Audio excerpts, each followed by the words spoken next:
আবার কোথায় তুমি ফেলে দিলে?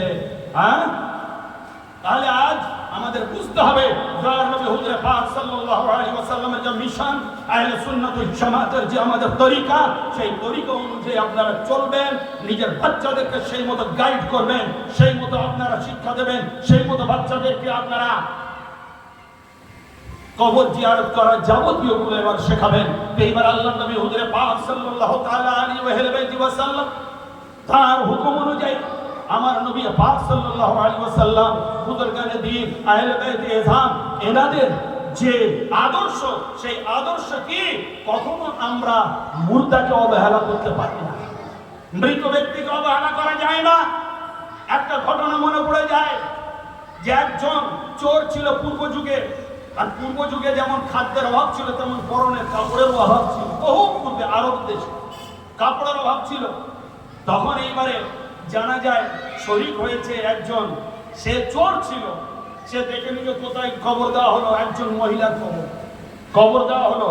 সে দেখে নিল, সব প্লেস পজিশন দেখে নিল, হাত ধার দেখে নিল যে এই রাত্রে আসবো, এর কাপড়টা তুলে চুরি করে নিয়ে ধুয়ে ইস্ত্রি করে ফের বেচে দেব নতুন কাপড়।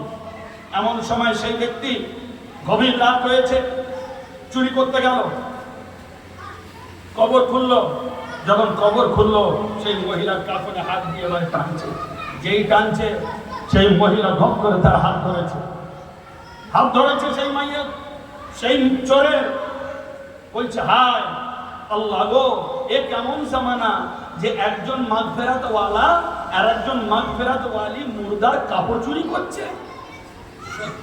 যখন সেই সশব্দে বাক্য বললো, সে চোরও ছিল খুব দিলওয়ালা, বহু কাজ করেছে, মুর্দা থেকে ভয় নেই। এরকম যদি আমার আপনার হতো, হ্যাঁ, ওকে নিয়ে হাটফেল করে যেত, মুর্দা যদি খাটিয়া নিয়ে যেতে কথা বলে কেমন লাগবে তার? সুতরাং কিন্তু তার ভয় নেই। সে জিজ্ঞাসা করলো, কেন তুমি যে বললে কথাটা, একজন মাগফিরাতওয়ালা আর একজন মাগফিরাতওয়ালি মাইয়াদের কাপড় চুরি করছে, কেন? আমি মনে করলাম তুমি নাই মাগফিরাত পেয়ে গিয়েছো, কিন্তু আমি মাগফিরাতওয়ালা কোথায় থেকে হলাম? আমি তো চোর। তখন বলছে, শোনো, আজকের যে জানাজা পড়েছে, আল্লাহ রাব্বুল আলামিন আমার যতজন জানাজা পড়েছে আল্লাহ সকলকে মাফ করে দিয়েছে। সেই জানাজা তুমিও পড়েছো, সুতরাং তুমিও মাফ পেয়ে গিয়েছো। তারপরে সাথে সাথে তার কাফন ফেলে দিয়ে, কবর ঢেকে দিয়ে তওবা করে সে একজন আল্লাহর খাস বান্দায় রূপান্তরিত হয়ে যায়। হ্যাঁ, সেই জন্য জানাজা পড়ার মাহাত্ম্য অনেক। আপনার নফল ইবাদতের থেকেও জানাজার গুরুত্ব বেশি।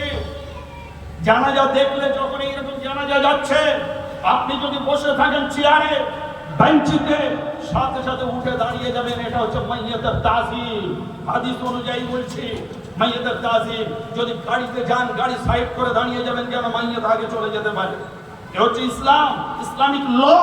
তাহলে এখান থেকে আসুন একটা জিনিস আমি মিলিয়ে দিই, যে আল্লাহ নবী হুজুর পাক সাল্লাল্লাহু আলাইহি ওয়াসাল্লামের এই শরীয়ত কি বলছে, যে মাইয়াত দেখলে দাঁড়িয়ে যাও, আগে যেও না, পরে যাও, তাকে রাস্তা ছেড়ে দাও।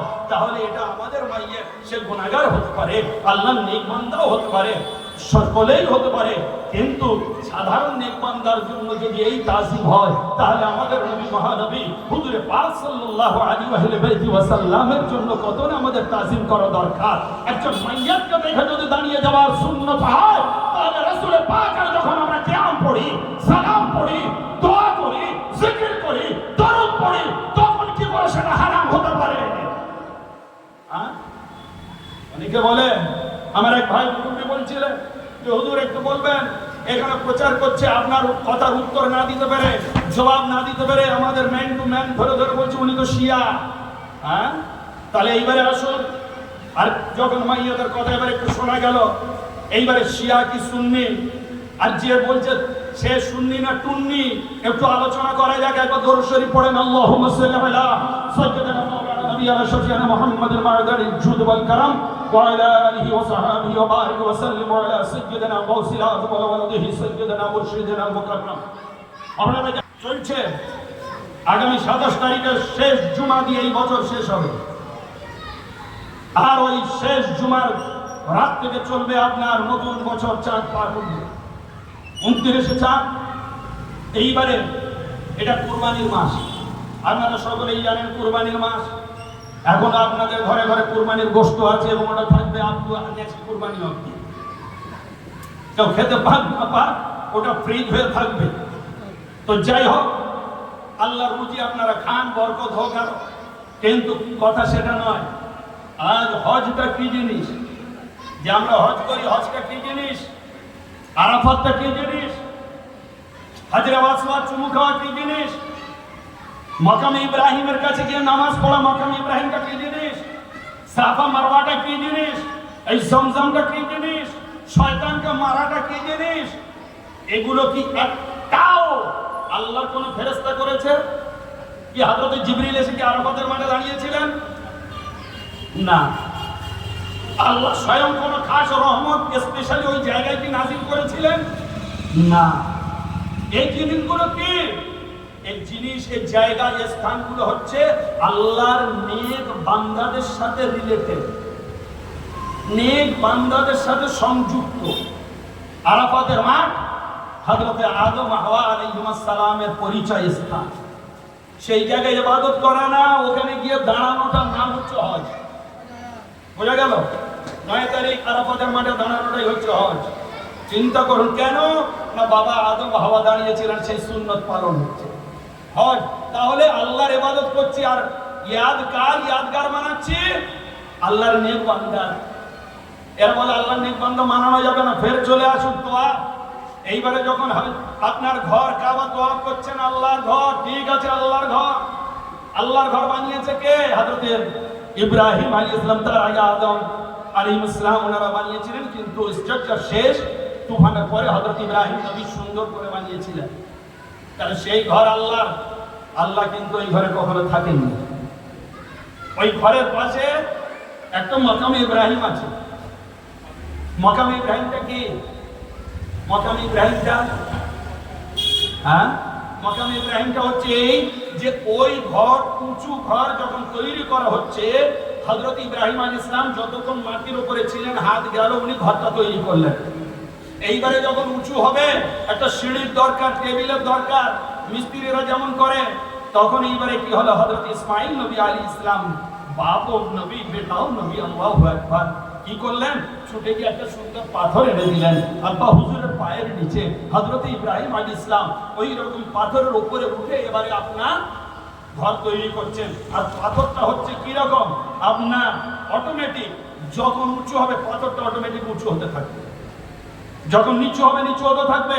এই পাথরটা যখন দেওয়া হলো, আস্তে আস্তে উনি চারিদিকে যখন পাথর কমপ্লিট করে, ঘর কমপ্লিট হয়ে গেলে যখন নেমে আসবেন, তখন আল্লাহ রাব্বুল আলামিন বলছেন, এই পাথর, এই পাথর, তোর বুকের উপরে দাঁড়িয়ে ইব্রাহিম নবী আমার খলিল আমার ঘর তৈরি করেছে। সুতরাং নেমে যাওয়ার আগে তুই তোর বুক নরম করে দে, যাতে করে ইব্রাহিম নবী নেমে গেলেও অন্তত পায়ের নকশাটা থেকে যায়। পায়ের নকশা, মাকাম ইব্রাহিম মানে পায়ের নকশা। মৌলবীদের জিজ্ঞাসা করবেন, মাকাম ইব্রাহিম ওটা পায়ের নকশা, পাথর আল্লাহর হুকুম পেয়ে সম্পূর্ণ সেই পাথরটা মোম হয়ে গেল।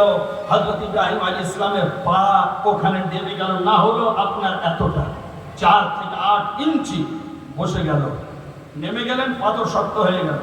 সেই পাথরটা কাবা শরীফের সাথে থাকলো। পরবর্তীকালে কাবা শরীফ থেকে একটু দূরে করে দেওয়া হলো মাকাম ইব্রাহিম, যেটা মোমবাতির মতো সোনার জালি করে ঘিরে রাখা হয়েছে। আপনারা যারা হজে গিয়েছেন জানেন, দেখেছেন। আমরা যারা যাইনি ইনশাআল্লাহ আল্লাহ যদি দেখাবো। আমি কোরআন এবং তাফসীর এবং হাদিস দ্বারা বলছি। এইবারে এই পাথরটা কি? হযরত ইব্রাহিম আলাইহিস সালামের পায়ের ছাপ, ফুটপ্রিন্ট, হযরত ইব্রাহিমের পায়ের ছাপ।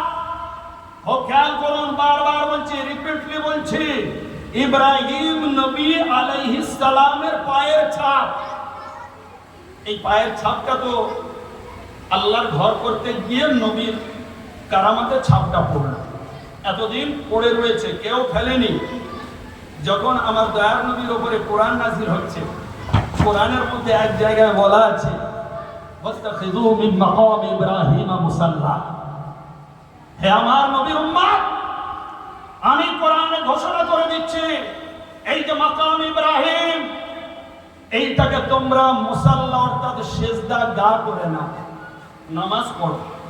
এইবারে এমন সময় বুজুর্গানে দিনরা এই কোরআন শরীফের যারা তাফসীর কারো আমাদের বড় বড় ওস্তাদ ওলামায়ে কেরামরা বলেছেন যে যখন তওয়াফ সমাপ্ত হয় 7 চক্কর যখন কাবার মারা হয়, কাবার 7 চক্কর কমপ্লিট হয়ে যাওয়ার পরে 2 রাকাত নামাজ পড়তে হয়। ওটা রুকনে হজের মধ্যে না পড়লে হজ হবে না। সেটা কি করে পড়তে হবে? একেবারে আপনার ধরুন এইটা আপনার কাবা, এইটা মাকাম ইব্রাহিম, এই কাবার 7 চক্কর আপনি মারলেন, মেরে এসে আপনি এই মাকাম ইব্রাহিমকে সোজা সুজি নাক বরাবর করে এই পিছনে দাঁড়াবেন, যাতে করে আপনার সামনে মাকামে ইব্রাহিমের পায়ের ছাপ পাথরটা থাকে, আর ওই পাথরটা যেন কাবার বরাবর থাকে। 2 রাকাত নামাজ এইবারে আপনার যখন পড়বেন তখন আপনার হজ হবে। কিন্তু ভাই বলুন তো, আজকাল বুজুর্গানে দিনের কাছে যাওয়া, ওনাদের হাত পা চুমু খাওয়াকে শিরক বলে।